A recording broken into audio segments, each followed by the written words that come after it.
जय श्री राधे। गीता का सम्यक प्रकार से गान करना चाहिए। अन्य शास्त्रों के विस्तार में जाने का क्या प्रयोजन, क्योंकि गीता तो स्वयं भगवान पद्मनाभ के मुख कमल से मकरंद स्वरूप उद्भूत हुई है। इस प्रकार श्री गीता जी की महिमा अनिर्वचनीय है। मेरे जीवन में दो ऐसे क्षण आए जब मैंने अपने मुमूर्षु परिजनों को गीता का पाठ सुनाया और इससे न केवल उनकी शारीरिक वेदना कम हुई, अपितु उनके मुखमंडल की दिव्य आभा को देख न केवल मुझे अपितु वहां उपस्थित जनों को यह लगा कि निश्चित ही उनकी सद्गति हुई होगी और उन्हें उधर्व लोगों की प्राप्ति हुई होगी।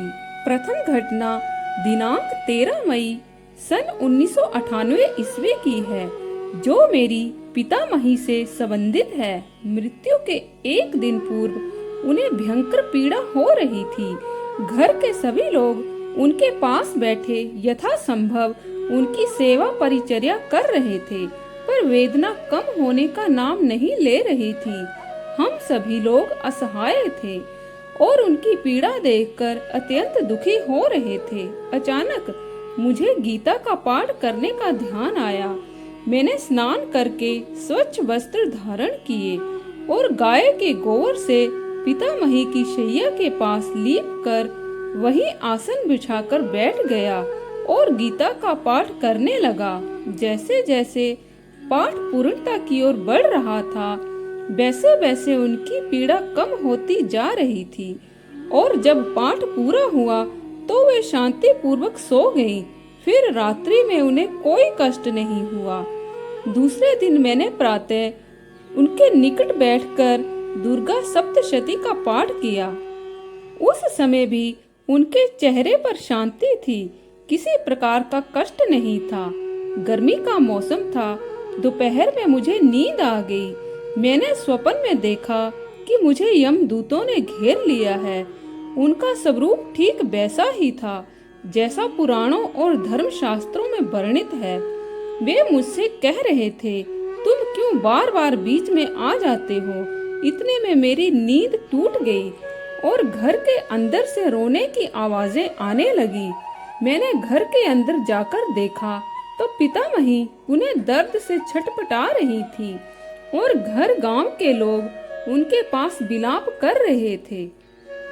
मैंने सबसे शांत रहने का निवेदन किया और कहा कि इस अंतिम अवस्था में इनके कानों में राम नाम का स्वर जाना चाहिए। आप लोग एक एक करके थोड़ी थोड़ी देर पर तुलसी दल मिलाकर गंगा जल इनके मुख में डालें। मैं गीता का पाठ करने जा रहा हूँ। यह कहकर मैंने गीता के 10वें अध्याय विभूति योग का पाठ करना शुरू किया। पाठ शुरू करते ही पुनः उनकी पीड़ा शांत हो गई। मैं 10वें अध्याय से 18वें अध्याय तक पाठ करता रहा। जैसे ही मैंने 18वें अध्याय के अंतिम श्लोक का पाठ किया, वैसे ही उनके चेहरे पर एक कांतिमान आभा सी चमकी और दूसरे ही क्षण उनके प्राण अनंत में विलीन हो गए। बिना किसी वेदना के उनकी गर्दन मात्र थोड़ा सा हिली। किसी को उनकी मृत्यु का आभास भी न हो सका। सुमन माल जिमि कंठ ते गिरत न जाने नाग।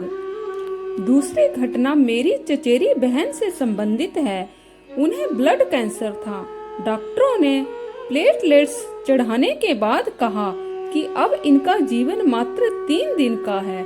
साथ ही यह भी बताया कि मृत्यु से पहले इन्हें ब्रेन हेमरेज हो जाएगा और सहनीय पीड़ा होगी और उस पीड़ा को आप लोग देख नहीं सकेंगे। इसीलिए मैं एक इंजेक्शन दे रहा हूँ। इसे इनके शरीर में आंख मूंदकर कहीं लगा देना, जिससे इनकी मृत्यु हो जाए और कष्ट ना हो। ये सारी बातें मुझे ज्ञात नहीं थी। मुझे सिर्फ हालत सीरियस है, आकर देख जाओ का ही संदेश दिया गया था। जब मैं उनके घर पहुंचा तो मुझे पता चला कि अब ये कुछ ही घंटों के मेहमान हैं। उनके घर वालों ने मुझसे कहा कि तुम्हारी बहन है, कुछ बात कर लो। मैंने रूंधे गले से कहा कि अब मुझसे बात करा के इन्हें मोह में मत डालिए। मैं स्नान करके गीता पाठ करूंगा। आप लोग इनके पास गाय गोबर से लिपवा दीजिए। जब मैं पाठ करने लगा तो उसमें अशुद्धियां और रुकावटें होने लगी। उन दिनों मैं गीता के द्वितीय अध्याय का नित्य पाठ किया करता था और वह अध्याय मुझे लगभग याद था, परंतु उस अध्याय का भी मुझसे पाठ नहीं हो पा रहा था। ये देख मैं अधीर हो गया और मैंने भगवान से मन ही मन प्रार्थना की कि हे प्रभु, यह मेरी बहन है। मेरे अब तक के गीता पाठ का जो भी फल हो वह इन्हें प्राप्त हो जाए। मेरे इतना मानसिक संकल्प करते ही उनकी गर्दन लुढ़क गई और उनके प्राण पखेरु अपनी अनंत यात्रा पर चल पड़े। डॉक्टरों की बताई बातों का तो मुझे बाद में ही पता चला, किंतु उनके पुत्र ने बताया कि मामा जी, डॉक्टरों ने इनकी मृत्यु बड़े कष्ट से बताई थी, पर आपने गीता का पाठ कर इनकी मृत्यु को अत्यंत सुगम बना दिया।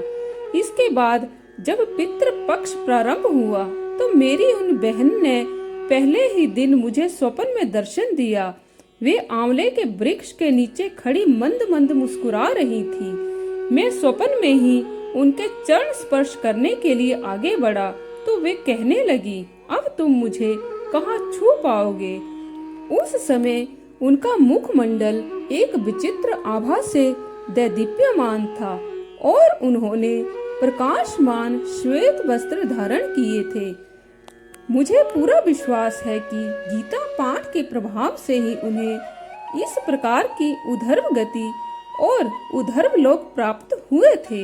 इस प्रकार गीता माता की अनंत महिमा है। मुमुक्षु प्राणी के लिए तो ये मुक्ति की पीढ़ी है। तो आज के लिए बस इतना ही। कल फिर आपसे भेंट होगी। तब तक के लिए जय श्री राधे।